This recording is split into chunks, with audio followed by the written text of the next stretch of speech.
C'était News One. Audio Jungle.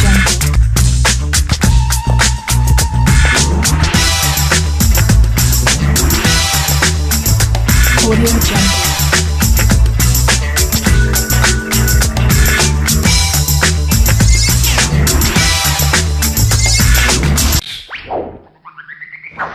C'était News One. Vous pouvez déjà monter l'ascenseur là.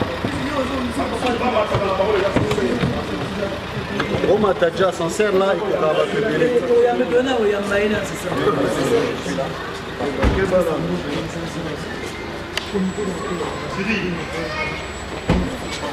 Comité d'accueil officiel vous souhaite bienvenue. Ok, on peut y aller.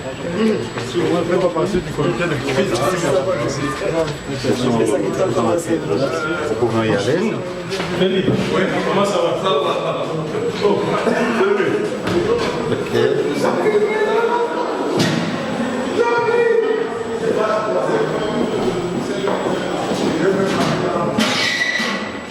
Attention, nous allons monter d'abord première équipe, sinon vous y allez. C'est déjà prié. Parce qu'on avait dit que là, ça ne va pas être là, donc on est là, on est en direct. Avec CG. Mais en direct. Ok, allez, je dois entrer avec lui. Ceux qui peuvent monter, montez déjà. Vous pouvez passer, montez déjà, on arrive. Ouais, tout simplement ici. C'est ça.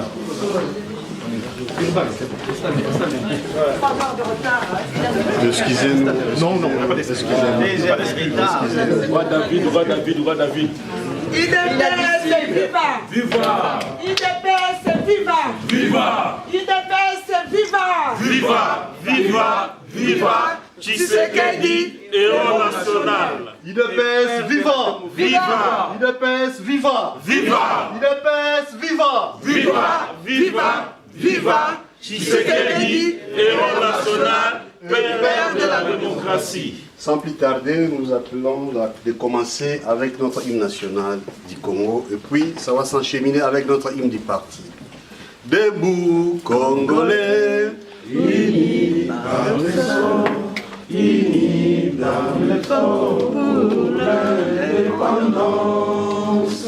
Laissons le front, longtemps courbé, et pour le monde, prenons le plus bel élan. Dans la paix au peuple ardent, par la peur, nous bâtirons un pays plus beau qu'avant. Dans la paix, citoyens, entonnez l'hymne sacré de notre solidarité. Fièrement saluer l'emblème d'or de notre souveraineté. Congo, mon pays, Congo, Congo, mon pays, Congo, bien-aimé, Congo, peuplerons ton soleil, nous assurerons ta grandeur. 30 juin ou 30 juin, 30 juin, le jour soleil, 73 heures du trentaine, serment de liberté que nous léguons à notre postérité pour toujours.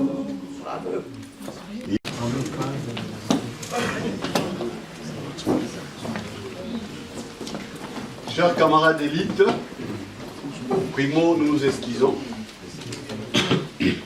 Veuillez nous excuser pour ces grands retards, nous en sommes conscients. Ce n'était pas facile. Lorsqu'on a un très très bref séjour, il faut tout faire. Ce qui nous a retenu de l'autre côté avec notre CG numéro 1 du parti. Et il a tout fait pour continuer. Et après nous, il a encore beaucoup d'autres réunions. Excusez-nous, ça prouve le sens du dévouement et de l'amour de l'action ou de votre sens d'engagement. Mes excuses encore. Nos excuses, voilà. Merci. Nous avons l'honneur, cette section aujourd'hui, de recevoir le CG avec son adjoint, CGA Dr Iteni, il n'y a pas que CGA Félix. Celui qui est à main gauche de notre CG, c'est son adjoint aussi, un de ses adjoints. Je le laisse sans plus tarder. Effectivement, vous savez, c'était notre réunion extraordinaire. S'il faut faire en termes de PV, lors de notre réunion du mois de juin, nous nous sommes dit qu'il faut entrer en contact avec nos responsables de Kinshasa. Et Dieu est bon, Dieu est amour, il nous a permis de recevoir en personne les CG. Veuillez nous acclamer.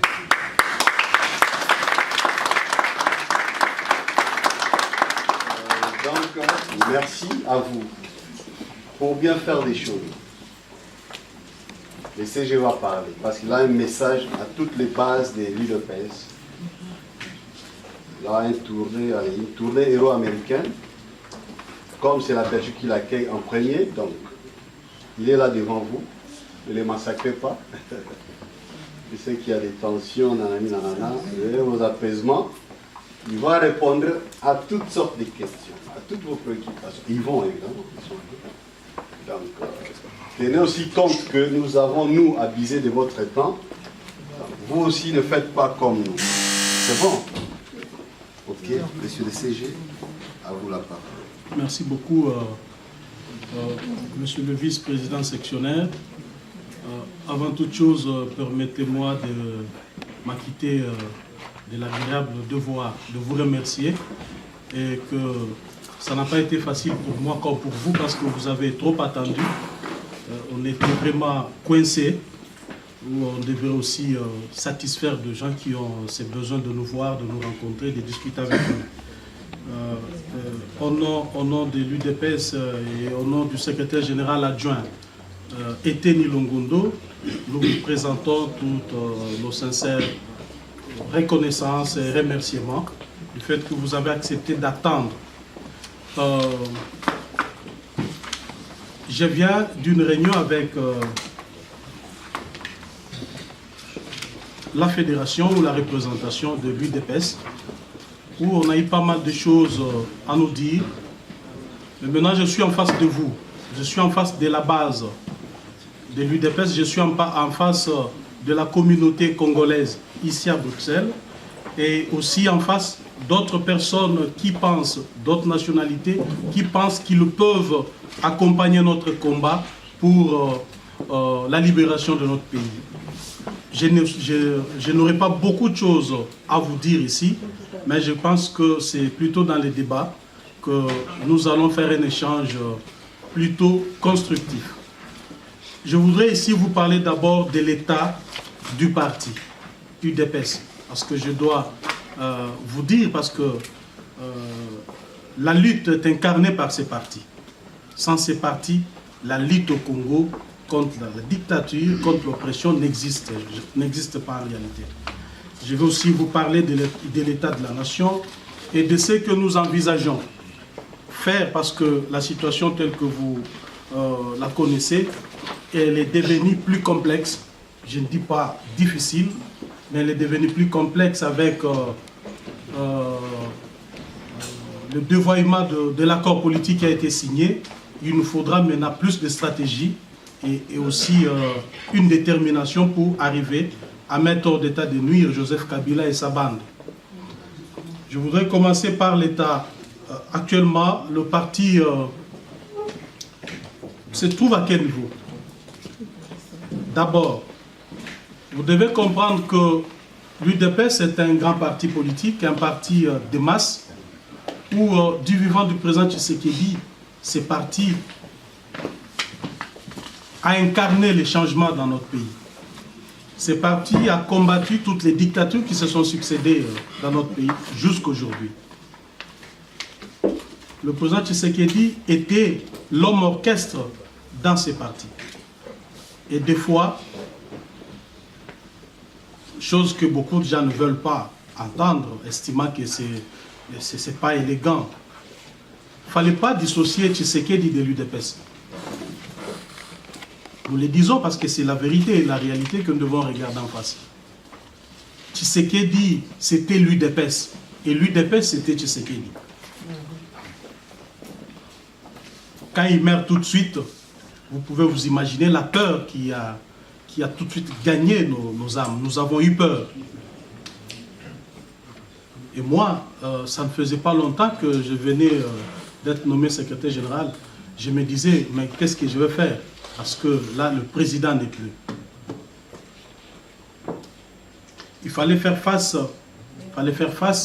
à des frustrations internes, à ces débats qui a toujours existé au sein du parti, parce que nous sommes un parti démocratique. Il y a toujours ces débats qui est là, il y a toujours ces ambitions, les ambitions qui sont exprimées, parfois de manière démesurée, parfois de façon à faire prévaloir plus ce qu'on veut devenir que les autres. Mais ça, c'est de manière interne, on gère cela. Mais tout de suite, quand le président meurt, on s'est dit, maintenant, ces gens, qu'est-ce qu'ils vont devenir? Parce que le débat est trop fort à l'interne. Et après, on a compris qu'il fallait se dépasser, qu'il fallait faire comprendre aux uns aux autres que nous avons aujourd'hui la relève. Nous devons prouver à la face du monde que Tshisekedi, c'est un grand formateur. Il ne nous a formés pas pour faire sa honte, mais nous sommes là pour continuer ce combat. Ce n'était pas facile. Vous savez, un parti politique, c'est un ensemble d'intérêts partisans. Et quand vous faites la somme de ces intérêts partisans, vous avez ce qu'on appelle l'intérêt collectif, mais qui tient compte des uns et des autres. Il y a ceux qui ont estimé qu'ils pouvaient, après la mort de Tshisekedi, ils ne pouvaient pas continuer avec nous. Ils ont rejoint le mangeoire chez Kabila, et nous avons dit tout de suite que l'État n'est plus à tolérer des genres d'histoire, parce qu'à l'époque du président Tshisekedi, on a compris que son aura, sa capacité de fédérer les gens autour de lui, pouvait régler certaines histoires avec le silence. Des fois, il restait silencieux et les gens allaient finalement s'effacer. Mais personne n'a son charisme aujourd'hui. Nous devons l'avouer. Nous avons opté pour le respect des textes et la discipline, parce que l'unité ne peut être possible que dans la discipline. Sans la discipline, donc c'est un jungle, c'est le chaos. Nous avons fait appliquer nos textes, et ça je tiens à les dire à certains qui sont ici, qui à tort par exemple pensent que Jean-Marc Kabound exclut les gens de l'UDPS, Jean-Marc Kabound ne veut pas l'unité. C'est ce discours que j'entends. Mais je voudrais, moi tout de suite, j'ai toujours posé la question aux gens, est-ce qu'on peut avoir un panier de 50 pommes, parce qu'on voudrait avoir à tout prix 50 pommes, pour garder une pomme pourrie dedans? Parce qu'on veut avoir 50 pommes. La même façon de faire, c'est d'enlever la pomme pourrie pour conserver les caranefs, parce qu'on a besoin de pommes. Si on n'a pas besoin, on laisse alors la pomme pourrie pour perdre le caranef autre. Et nous avons opté pour la stratégie de bien préserver la maison, parce que je vous dis sincèrement qu'après le décès du président Tshisekedi, la vérité que j'ai eu tellement peur, ce n'est pas seulement moi, même lui, même Félix Tshisekedi, le secrétaire général adjoint et président du Rassemblement, nous avons eu tous peur. Mais au fil du temps, nous avons compris que on avait encore plus de chance, on avait la capacité de prendre la relève et de continuer le combat. Et ça, ce n'est pas sans conséquence. On devait toujours s'attendre à des choses, parce que de son vivant, lui-même, le président, en a vécu de toutes couleurs. Les trahisons. Il a vécu tout. La diabolisation, le mensonge, des traitements inhumains et tout. Vous en connaissez. Et nous, en restant, nous avons, j'ai dit à mon équipe que maintenant, nous devons regarder les choses en face. Et la meilleure façon de faire les choses était de s'assumer. C'est ainsi que, par des actes portant auto-exclusion, vous avez vu que certains, considérés hier comme caciques, ont fait l'objet d'un acte d'auto-exclusion. Nous avons constaté qu'ils n'étaient plus avec nous, ces gens. Ils avaient choisi l'option de rejoindre Kabila et d'abandonner le combat. Pourquoi nous avons pris ces actes? Parce qu'il faudrait que j'apaise tout le monde ici. Nous sommes un parti de la social-démocratie. Et il y a des évolutions au sein de la social-démocratie qui voudraient que le principe d'exclusion ne soit pas tellement mis en exergue, étant donné que nous sommes des socialistes. Mais au moins, nous avons contourné la difficulté avec la procédure auto-exclusion. Ce n'est pas nous qui excluons, mais nous constatons tout simplement que la personne décide de partir. Et nous constatons cela. Et cela fait foi d'exclusion, bien entendu. Parce que nous sommes un parti socialiste et nous devons être réellement ce parti socialiste. Mais l'acte, beaucoup vont dire, mais est-ce qu'il ne fallait pas une procédure disciplinaire et autres? La décision qui a été prise est une décision politique qui n'a rien à voir avec une sanction disciplinaire. Parce que nous nous retrouvons dans une situation politique très compliquée où celui-là même, le président de la commission de discipline est avec Tchibala. Alors, devant quelle commission nous allons déférer Tchibala? Et pour combien de temps? Et dans la foulée, si Tchibala est nommé Premier ministre, avec ses fonctions de secrétaire général adjoint, qu'est-ce que le parti devient? Nous allons courir derrière les événements. Alors, on va dire, Jean-Marc l'a exclu parce que ce n'est pas lui qui est nommé Premier ministre. Or, c'est parce que ce n'est pas Félix, c'est pour ça qu'il l'exclut. Donc là, ça deviendrait comme c'était un problème de règlement de compte personnel. Mais nous avons pris cette décision pour préserver le parti, pour anticiper les événements, parce que c'est ça la politique. La politique, c'est savoir trouver des solutions à des questions qui ne sont pas encore posées, qui ne sont pas encore posées aujourd'hui. Mais qu'un homme politique peut dire que si ces questions sont posées demain, qu'est-ce que je donnerai comme réponse? Et c'est ça faire la politique. Nous avons pensé à juste titre que ces gens devaient faire l'objet de cet acte portant d'exclusion parce qu'ils avaient quitté la ligne droite du parti. En quittant la ligne du parti, vous ne pouvez que faire face à une décision politique. Il n'y a pas eu, loin de nous, toute tendance à pouvoir mettre de côté qui que ce soit. Nous avons tout simplement appliqué une logique politique qui est d'ailleurs d'actualité. Vous êtes ici en Europe, vous savez le sort qu'on a réservé aux membres du Parti Socialiste qui sont allés, qui ont accepté l'invitation de Macron. Vous savez, c'est qu'ils ont été tous frappés par l'acte portant auto-exclusion. C'est un parti socialiste comme nous. Donc nous n'avons rien inventé. Dans une situation complexe, quand vous quittez la ligne du parti, ça ne sert à rien qu'on vous garde, parce que vous devenez très dangereux même pour le parti. Après cela, vous savez qu'il y a eu ces débats autour de la primature, qui devait être Premier ministre, ainsi de suite. Je dois vous dire ici clairement que ni Tchibala, ni Moubake, personne ne peut tromper l'opinion que le président Tshisekedi l'avait désigné. Et le président Tshisekedi n'a désigné, en soit, parfois je vais vous surprendre, le président Tshisekedi n'avait désigné personne. C'est plutôt le rassemblement. Le rassemblement, après s'être réunis, qui avait décidé sur le nom de quelqu'un, le nom de Félix Tshisekedi. Et lorsque ce nom est arrivé chez le président, un nom qui a été décidé consensuellement, le président n'a pas accepté tout de suite.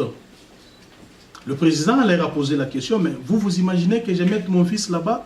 Mais maintenant le monde entier, le rassemblement lui a dit, dis à ce monde que c'est le rassemblement, ce n'est pas toi. Voyez-vous? Et le président Tshisekedi n'a fait que appliquer la parce que c'est un démocrate. Le rassemblement avait 9 plateformes et les 9 plateformes avaient décidé et le président Tshisekedi ne pouvait que appliquer cette décision. Donc il n'y a pas de polémique là-dessus. Ceux qui racontent des choses, sûrement c'est pour distraire l'opinion, et vous avez vous-même vu, c'est parce qu'eux-mêmes voulaient devenir soit Premier ministre, soit qui que ce soit, ils ont jeté cette confusion inutile dans l'opinion. Le parti actuellement, après tout ce qu'on a connu comme trahison, départ, auto-exclusion, je dois vous rassurer que le parti se porte bien.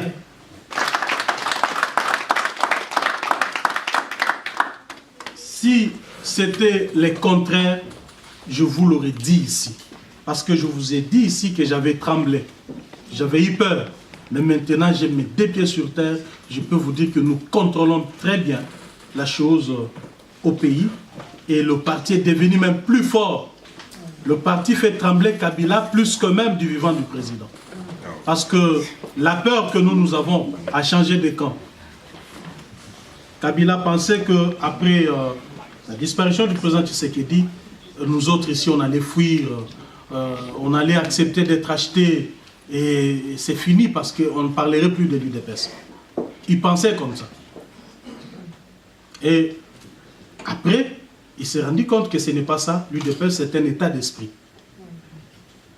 Il pouvait même me prendre moi. Il pouvait même prendre Félix Tshisekedi, mais il n'arriverait jamais, jamais à faire disparaître l'UDPS. Parce que c'est un état d'esprit.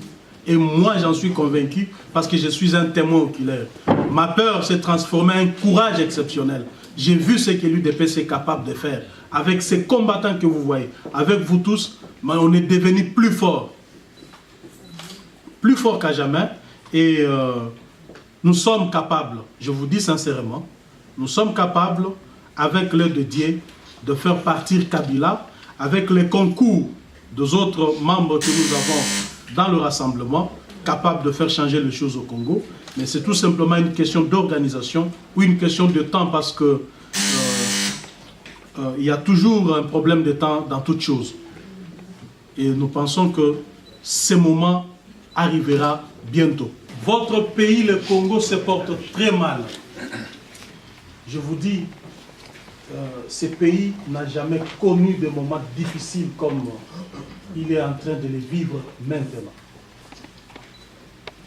Après 2016, comme vous le savez bien, Joseph Kabila a plongé notre pays non seulement dans une crise de légitimité très profonde, mais aussi les Congolais vivent une crise sécuritaire, économique, sociale, que même, je dirais bien, qu'ils n'ont pas vécu dans les années 90. Parce que moi, j'ai pensé que les années 90 étaient des années que notre pays a connu de graves situations, mais ce qui se passe actuellement au pays est plus grave. Kabila, c'est un dictateur, comme vous le savez, un dictateur qui n'hésite pas à tuer, qui n'hésite pas à réprimer, qui n'hésite pas à utiliser l'argent de l'État pour ses propres intérêts. Au lieu de développer notre pays avec l'argent, mais il préfère bien donner ça à un individu pour l'acheter et tuer la République. Depuis 2016, nous n'avons pas eu des élections. Mais entre négocier avec Kabila, parce que nous allons en parler, mais je voudrais déjà tout de suite anticiper les débats. On se poserait bien des questions parce que j'entends ici, ah non, non, mais l'UDPS collabore, ils ont négocié avec Kabila. C'est pas ça. Entre négocier avec Kabila, les faire partir sans faire beaucoup de victimes et engager un bras de fer avec lui, sacrifier des milliers de nos compatriotes, nous à l'époque nous avons choisi de bonne foi, je dis bien de bonne foi, de négocier avec lui et de les faire partir en douceur. Parce que Joseph Kabila, c'est ces fous-là qui a une machette. Alors il faut tout de suite le ravir, la machette. Mais toi qui vas le ravir, la machette, tu dois aussi être prudent. Vous le laissez plus longtemps avec la machette, il fait beaucoup de dégâts. Il tue beaucoup de monde. Et toi, quand tu vas pour ravir la machette, si tu n'es pas prudent, il te tue aussi. Voyez-vous, nous avons appliqué la politique de la sagesse, merci, pour les faire partir. Mais qu'est-ce qui nous avait garanti? Parce que nous devons nous dire la vérité. Si nous n'avions pas reçu des garanties de la communauté internationale, moi je ne négocierais pas avec Joseph Kabila. le président Tshisekedi ne négocierait plus avec Joseph Kabila parce que, je vous dis sincèrement, que ces gens-là qui critiquent à longueur de journée que Tshisekedi avait fait une mauvaise politique, ils sont pas plus combattants que Tshisekedi. Ils ne sont pas plus combattants que nous autres. Point question pour nous de nous faire prévaloir de quoi que ce soit.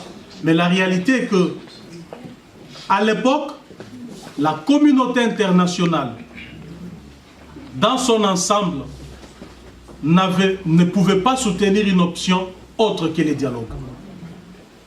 Voyez-vous? Je dis bien, aucun pays, aucun gouvernement occidental ne soutenait le départ de Kabila par une autre voie que le dialogue qui devait déboucher sur les élections. Je suis un témoin oculaire parce que toutes les rencontres que le président Tshisekedi avait avant le dialogue, il m'associait. J'ai vu tout ce monde venir, je ne voudrais pas citer leur nom, rassurer le président Tshisekedi que non, calmez-vous, ne mettez pas les gens dans les rues, mais dialoguez avec le monsieur, nous allons vous soutenir et le monsieur va partir. J'ai dit bien des gens que je peux citer des noms ici, qui aujourd'hui, ils disent rien. Voilà le véritable problème, au lieu de s'attaquer à Jean-Marc Kabound. Parce que la question du Congo n'est pas seulement résolue par les Congolais même. C'est une question transversale. Vous savez le rôle que le Congo joue dans le concert des nations. Si ça dépendait que des Congolais même, ça, permettez-moi que je vous dise ça, parce que je ne manquerai pas de dénoncer l'hypocrisie de la communauté internationale ici dans cette salle.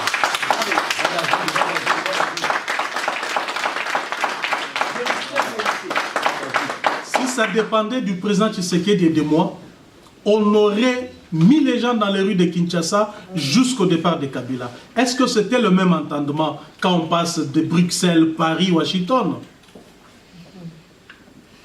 Voilà tous les problèmes. Il ne faut pas dire des choses de manière simpliste ou minimale. Donc le président Tshisekedi a été convaincu par la communauté internationale que dès que vous dialoguez, l'accord qui sortira, nous allons l'accompagner jusqu'au départ de Joseph Kabila. Et nous avons eu un débat interne entre rejeter l'offre de la communauté internationale et de nous engager dans un bras de fer avec Joseph Kabila. Nous avons dit que ces gens, parce que c'est ça la vérité, notre président Tshisekedi, d'heureuse mémoire, était accusé à tort à tout moment qu'il ne voulait pas écouter, il avait des positions qu'il ne voulait pas négocier, et il était extrémiste, vous savez, vous tous. Et cette fois-là, nous avons donné la chance à cette communauté internationale qui accusait à tort le président Tshisekedi de comprendre que c'est elle le vrai problème du Congo. Je l'ai dit comme ça, je prends toute ma liberté de le dire parce que ce n'est pas normal. Nous sommes allés au dialogue. Cet accord dit que Kabila ne peut pas se représenter, ne peut plus se représenter comme candidat. Joseph Kabila, pendant cette courte transition, il ne peut pas réviser la Constitution. Vous voyez, il ne peut pas y avoir des référendums. Et il doit y avoir des élections avant décembre 2017. Voyez-vous par exemple? Et les équilibres, c'est entre autres le gouvernement qui sera géré par l'opposition, la véritable opposition incarnée par le rassemblement.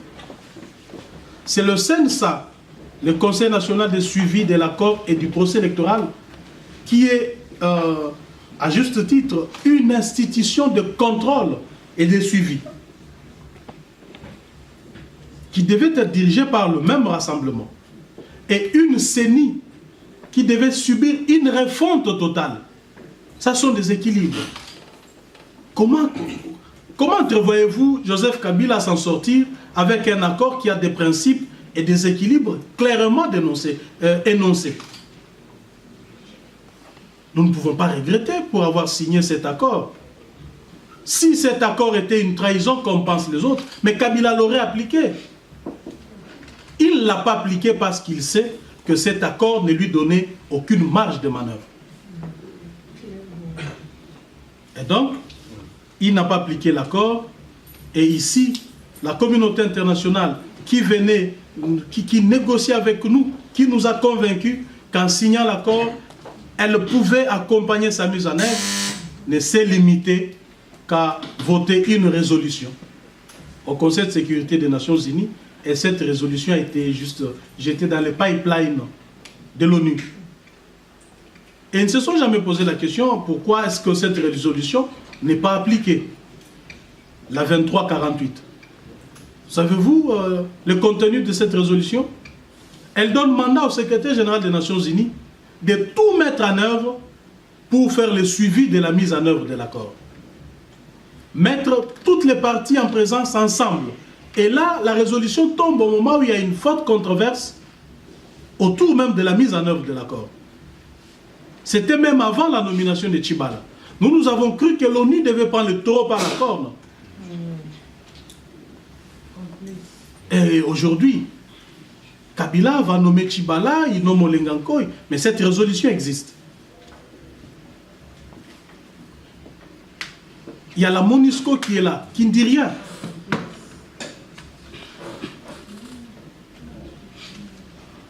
Mais maintenant que Kabila a violé l'accord,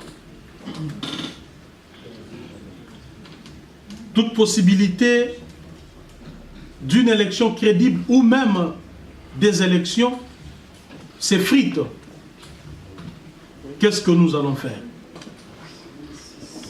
Voilà la position que je veux vous donner maintenant. C'est la position de l'UDPS.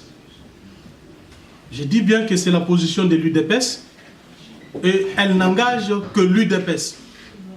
Et nous attendons voir le rassemblement changer son fusil d'épaule pour comprendre, voir les choses en face. Kabila viole l'accord parce qu'il veut contourner les principes et les équilibres. Parce qu'il ne veut pas quitter le pouvoir. Parce qu'il ne veut pas organiser de bonnes élections. Et nous, par contre, nous disons, ah oui, d'accord, on accepte, tu as violé l'accord, mais organise-nous des élections conformément à l'accord. C'est très absurde. C'est très, très absurde. L'UDPS n'est pas d'accord avec cette position. Kabila ayant violé l'accord, les conséquences ne doivent plus tarder. La première conséquence, c'est qu'il perd toute légitimité. Et ça vaut la peine de le dire. Oui, d'aucuns pensent que mais quand vous dites qu'il n'a pas la légitimité, qu'est-ce que ça fait? Non, mais politiquement, ça vaut la peine de le dire. Et nous devons signifier ça à la communauté internationale. Que monsieur et dames, Kabila n'a aucune légitimité au pays. Plutôt que de raconter des choses que non, on a besoin d'un calendrier électoral, si ce calendrier n'est pas publié, nous. Non, non. Le départ de Kabila ne doit pas être lié à quoi que ce soit en dehors de l'accord politique que nous avons signé. Parce que c'est là... Moi, je trouve que cette façon de faire les choses est de nature à accompagner Kabila jusqu'au 31 décembre. Et le 31 décembre, vous savez ce qu'il va faire? Il va mettre des chars de combat, des hélicoptères et fini. Le 1er janvier 2018, chaque Congolais va rentrer chez lui et le monsieur va être là. La conséquence, c'est que le monsieur n'a pas de légitimité et son départ, je dis bien son départ, peut intervenir à n'importe quel moment. Sans l'aviser. Pourquoi j'ai dit ça? Je ne suis pas subversif, mais c'est ce que dit notre Constitution. À son article 64. Mais on ne peut pas appliquer la Constitution tout en étant dans l'accord. Parce que l'accord, en signant l'accord, nous avions quitté la Constitution. Eh bien, comme Kabila a quitté l'accord, nous aussi, qu'est-ce qu'on fait? On quitte l'accord, mais l'accord est là. on ne tue pas l'accord, mais l'accord reste là. Lui veut tirer ses dividendes en quittant l'accord, parce qu'il sait que dans l'accord, il est pris. Nous aussi, on ne peut pas, on est lié quand on est dans l'accord. On sort l'accord, chacun a des marges de manœuvre. Parce qu'en quittant l'accord, nous avons l'article 64 que nous avons mis en suspens. Au nom de la paix, au nom d'un dénouement pacifique, nous avons dit, article 64, en suspens, nous négocions. Mais le gars dit, non, je ne peux pas appliquer, mais on rentre dans la Constitution. Donc Kabila n'a aucune légitimité. Nous ne pouvons jamais lui accorder un délai pour dire à telle date. Et ce qui est grave, c'est que nous connaissons bien pourquoi Kabila n'a pas appliqué l'accord. C'est justement parce qu'il ne veut pas organiser des élections ou pas de bonnes élections. Mais quand on lui dit que nous voulons que tu organises des élections, à quoi nous nous attendons?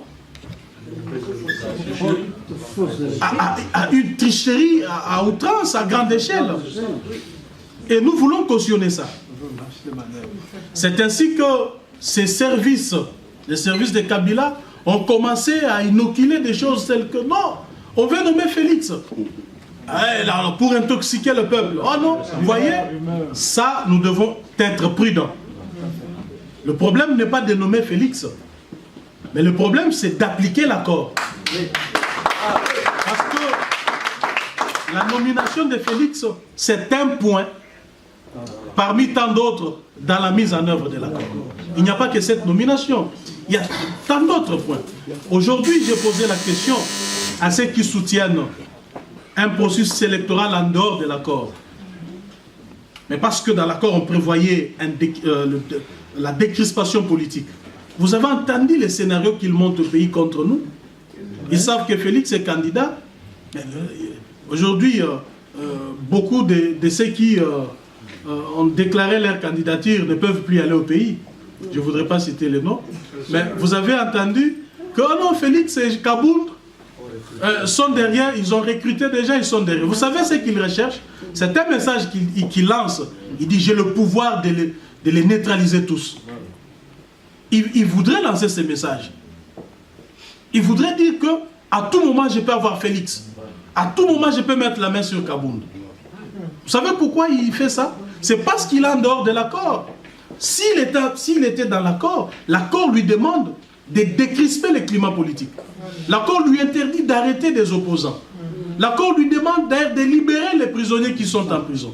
À combien plus forte ceux qui sont en liberté? Mais parce qu'il veut aller, il esquive. Là, il lance des signaux. Il dit, je ne suis pas dans votre accord. Si vous blaguez, je peux vous arrêter. Et nous, on ne peut pas jouer ces jeux. Nous aussi, on quitte dans l'accord. On lui dit, monsieur, tu peux nous arrêter. Nous sommes capables aussi de te faire partir à n'importe quel moment.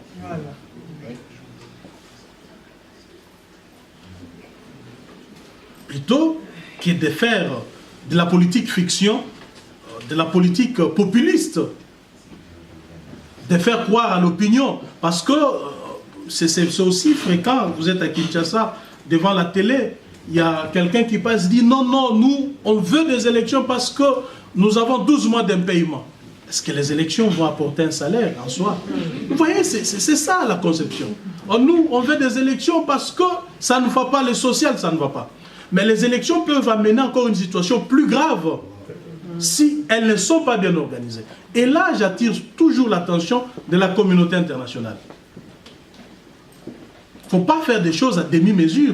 Donc, c'est vraiment absurde de penser qu'on peut aller à des élections avec Joseph Kabila tel qu'il est là, en dehors de l'accord, et promouvoir la paix après ces élections. C'est difficile. Donc, la position de l'UDPS, qui aujourd'hui nous attendons que le rassemblement nous emboîte le pas et revient à notre discours de dire qu'en dehors de l'accord politique, Kabila ne peut pas organiser des élections dans ces pays. Seul, là où, vous savez qu'avec l'accord que nous avons signé, Kabila a été mis dans le taux et maintenant, il a retourné cet accord contre nous, à son intérêt à lui. Et d'ailleurs, ce qui est logique est que maintenant Kabila se voit avec un pouvoir renforcé après le dialogue. Dans la mesure où il a un premier ministre selon sa volonté. Il a une CENI selon sa volonté. Mais l'accord c'est quoi? L'accord c'est que M. Kabila, tu as violé la Constitution et maintenant tu n'as plus de légitimité. Mais maintenant, ton pouvoir est divisé en deux.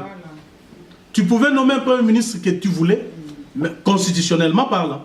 Mais maintenant, le rassemblement va t'imposer un premier ministre. Parce que l'accord dit, le premier ministre sera présenté. C'est des termes polis dans tout accord, mais la réalité c'est qu'on lui impose, sous forme de sanctions politiques. Monsieur, tu n'as pas respecté la Constitution, tu n'as pas organisé des élections. La première sanction, c'est qu'on note en toi le pouvoir de nommer un premier ministre de ton choix, de ta majorité à toi, mais maintenant le premier ministre va provenir de l'autre côté pour équilibrer afin qu'on ait des élections. Parce que le premier ministre a un grand rôle à jouer dans l'organisation des élections. Le financement, c'est le gouvernement. Si un premier ministre est complice avec lui, ils ne financeront pas de l'argent, le procès électoral. Ils ne décaisseront pas de l'argent. C'est le cas que nous vivons aujourd'hui. Et ces équilibres étaient de nature à nous aider à aller à des élections. Parce que nous ne sommes pas allés dialoguer pour des postes. Les gens font l'amalgame. Oh non, IDPS, primatine. Non. Notre problème, c'était de nous rassurer qu'on n'aura pas de blocage. Laisser Kabila seul, on pouvait bien dire, monsieur, on t'accorde une année, organise des élections, mais on sait aussi qu'il est de mauvaise foi. Le laisser seul, il n'organisera jamais ces élections. Et en contrepartie, avec un premier ministre réellement de l'opposition, investi du pouvoir par l'accord, il devait faire un contrepoids. C'est ça l'objectif en allant dialoguer.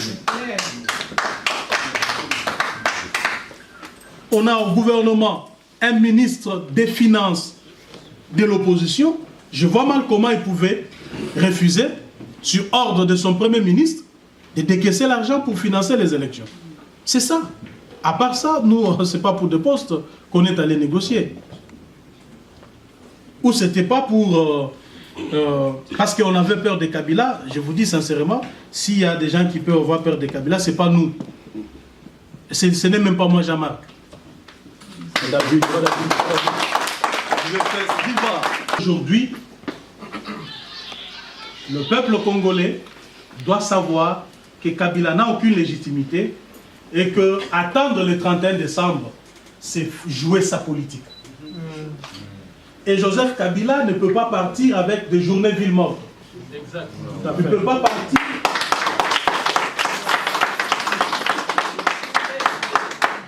Il ne peut pas partir avec la désobéissance civile. Il s'en fout de tout. D'ailleurs, il s'est dit, c'est eux-mêmes qui souffrent. Il dit, mais journée ville morte, mais c'est eux qui vont souffrir.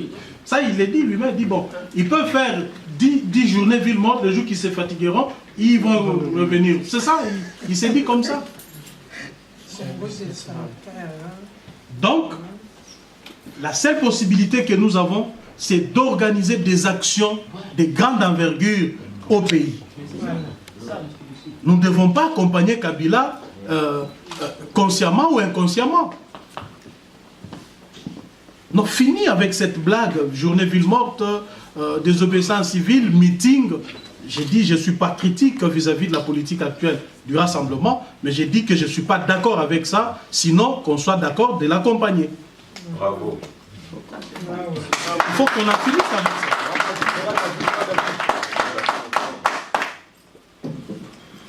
Et ce sont des meetings qui seront étouffés de l'avance. Mais à quoi bon parler de meetings? Et lorsque moi je viens ici, je vais passer à l'Union européenne, ce n'est pas pour raconter les droits de l'homme. Non, non. Je ne suis pas un activiste des droits de l'homme. Je suis politique.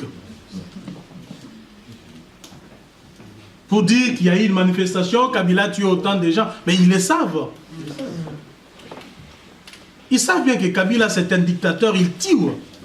Il pille honteusement notre pays. Plus que nous-mêmes. Plus que nous, nous n'avons même pas de mécanismes pour découvrir tout ce que Kabila fait, mais eux le savent. Mais à quoi bon de venir ici raconter? Alors, non, le message est que Kabila n'a aucune légitimité. Est-ce que nous pouvons négocier son départ? Mettons-nous d'accord sur des manières, sur la stratégie à prendre pour faire partir le monsieur. En dehors de ça, perdre le temps sur combien de morts il y a eu, combien de gens, combien de violations. Non, non, on en comptera autant, aussi longtemps que Kabila est au pouvoir.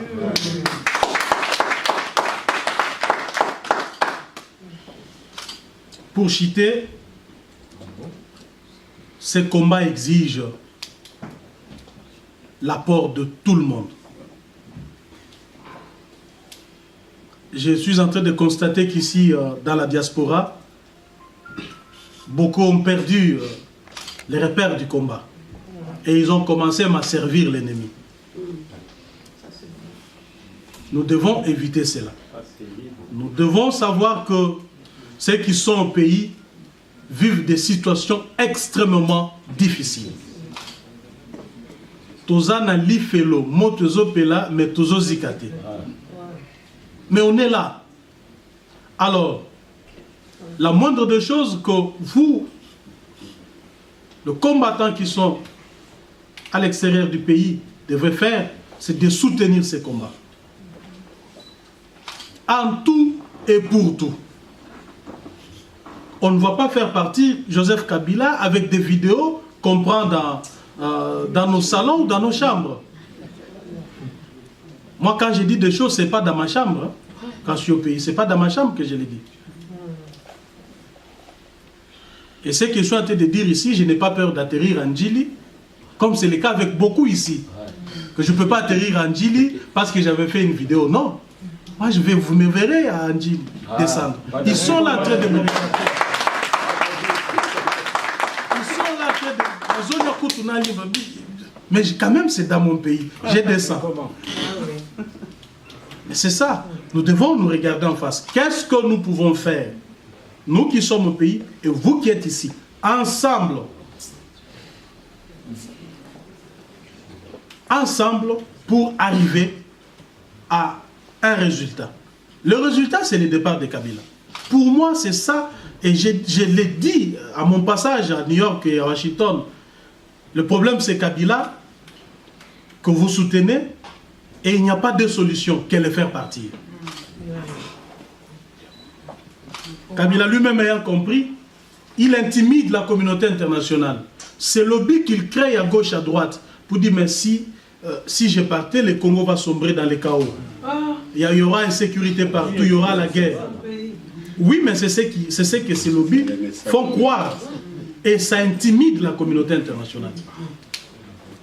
Ça intimide vraiment la communauté internationale. Vous savez que la région des Grands Lacs, la sous-région, elle est très fragile. Et ces messages font peur à la communauté internationale. Et dans l'entretemps, ils gagnent du temps, ils n'organisent pas les élections. Mais nous devons maintenant savoir comment négocier, comment faire un discours clair. Parce que ce que j'ai dit ici, c'est clair. Vous, communauté internationale, ne venez pas nous dire, parce que demain, je sais qu'ils viendront, avant le 19 septembre, beaucoup sont venus, ah non, non, mais secrétaire général, tu as un discours trop radical, tu vas faire tuer, il y a la CPI là-bas, nous accepterons d'aller à la CPI.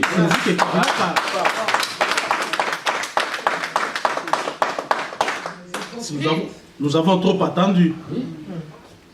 Et aussi, ce qui est grave et bizarre, c'est que c'est lui qui tue est connu. Mais on vient me dire, moi, Jean-Marc, que quand tu envoies les gens dans la rue, c'est pour leur faire tuer. Est-ce que c'est moi qui tue? Et vous risquez des poursuites. Et vous risquez des poursuites judiciaires parce que toute personne qui serait impliquée dans la violence. Mais ici, en Europe, les gens manifestent même pour rien. Même lorsque le pain augmente de quelques centimes. Et si les Congolais manifestaient pour leurs droits, pour leur liberté, pour le respect de leur constitution, je ne vois pas comment est-ce que ces mêmes Congolais qui revendiquent peuvent être poursuivis. Nous sommes en droit de manifester. Mais nous sommes désolés qu'il y a bien des choses qui doivent être dites de manière claire. Et c'est comme ça. Je n'ai pas l'habitude de cacher des choses. Je dis des choses clairement. Et ce que je vous dis ici, c'est un tout petit peu en contradiction avec, si vous avez lu les résolutions du conclave, je n'ai pas hésité de leur dire que je ne suis pas d'accord avec vous. Vous voulez accompagner Kabila avec des villes mortes, avec des meetings. Et ça, le 31 décembre, il va mettre ses chars. Et c'est fini le 1er décembre, le 1er janvier, le peuple est fatigué chacun chez lui. Autant mieux commencer les combats aujourd'hui. Et Dieu seul le sait, en septembre, en octobre, parfois début décembre, le monsieur peut partir. Mais on a déjà commencé ces études. Et nous ne devons pas nous contredire dans ce que nous disons. Parce que quand nous disons que conformément à l'accord, il faut aussi accepter ce que ce même accord dit. Parce que l'accord dit, Joseph Kabila reste en fonction jusqu'à l'installation d'un nouveau président élu. Le même accord dit, Olenganko, Ichibala et Nanga peuvent se retrouver ensemble et décider du temps matériel nécessaire pour le parachèvement du procès électoral. Et c'est ce que nous voulons. Qu'on nous dise demain que non, mais votre accord, vous voulez des élections conformément à l'accord, mais l'accord dit qu'on peut prolonger. Nous ne voulons pas ça. Cette prolongation ne peut se faire que dans les cadres de l'accord, si l'accord a été normalement appliqué. En dehors de la véritable mise en œuvre de l'accord, mais je vois mal comment est-ce qu'on peut dire au peuple que le 1er août, telle date, si tel n'est pas fait, si... Non, c'est absurde. C'est même une contradiction. Il n'a pas de légitimité. La moindre des choses, c'est qu'il gère le pays par défi. Il gère le pays parce qu'il a les armes, parce qu'il a la police et l'armée. Cela doit être bien dit à la communauté internationale. Ici, Kabila gère le pays parce qu'il a l'armée et la police. Mais la réalité est qu'il n'a aucune légitimité. Et nous ne ferons pas plier. On ne va pas accepter. À tout moment, sachez que ça peut barder au pays. Et chacun tirera les conséquences. Les responsabilités à ce moment-là seront partagées. Je sais que la communauté internationale aura sa part de responsabilités pour n'avoir pas accompagné la mise en œuvre de l'accord. Bon, je préfère bien m'arrêter là et attendre des questions que vous allez poser, que ce soit maintenant interactif. Merci beaucoup pour votre attention.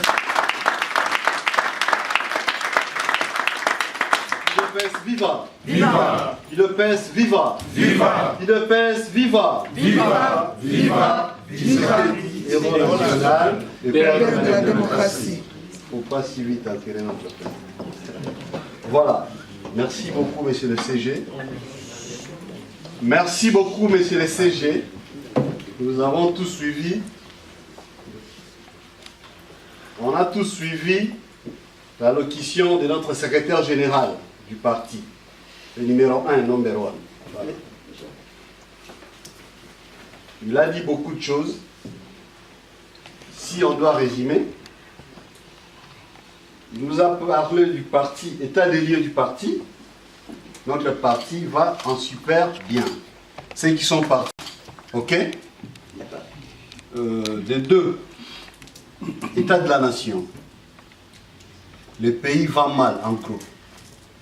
Mais pour relever la pente et faire parler des discours de l'UDPS, il nous demande beaucoup de choses, surtout nous de la diaspora.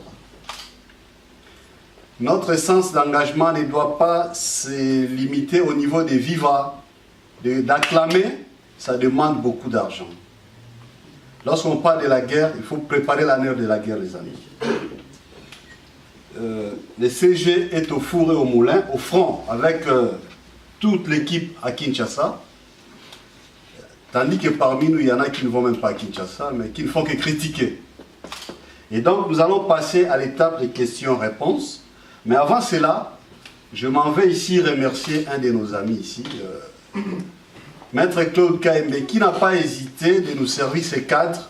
Vous savez que nos réunions se tiennent tous souvent à Elsenhof. Il y a des lâches qui ont appelé là-bas. Ce sont des lâches, hein. ces anciens gardes civils. Ils ont appelé là-bas et le monsieur nous a appelé là pour nous dire que on ne sait pas tenir la réunion, vous assurer la sécurité.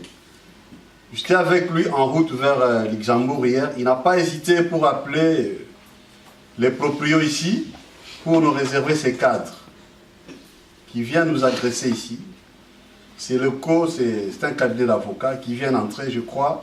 Forêt va servir les cadres pour les uns même. Et nous, Forêt, c'est la prison, vous le savez, non? Donc ça va servir les cadres pour les indisciplinés maintenant. Et vous là, ça c'est le problème de l'UDPS. Nous sommes très nombreux ici que ces bandits qui se préparent pour nous agresser. Alors que nous, lorsqu'on nous brûle là-bas à la permanence, ils sont nuls. Ok? Il faudra maintenant réagir coup par coup. Coup sur coup, on n'a pas le choix. Le reste, on est dans un état de droit. Nous avons toute une multitude d'avocats dans cette section. On va aller comme ça. Maintenant, ça, je serai un peu rigoureux. C'est un discours en famille. Nous ne vous permettons pas d'utiliser vos directs. Il ne faut pas nous enregistrer parce que là où ils se font des stratégies, la Kingakati, tout le monde a appelé vidéo. Et donc maintenant, éteignez vos directs, les caméras, vos photos, parce qu'on va parler en famille, mais d'une manière disciplinée. Vous soulevez et on va vous désigner, ainsi de suite. C'est questions-réponses. Le CG est là pour vous. On commence par qui? C'était News One. Audio Jungle.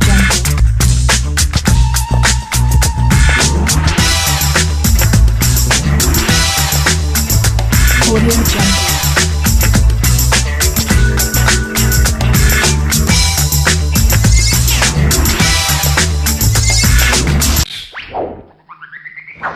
C'était News One.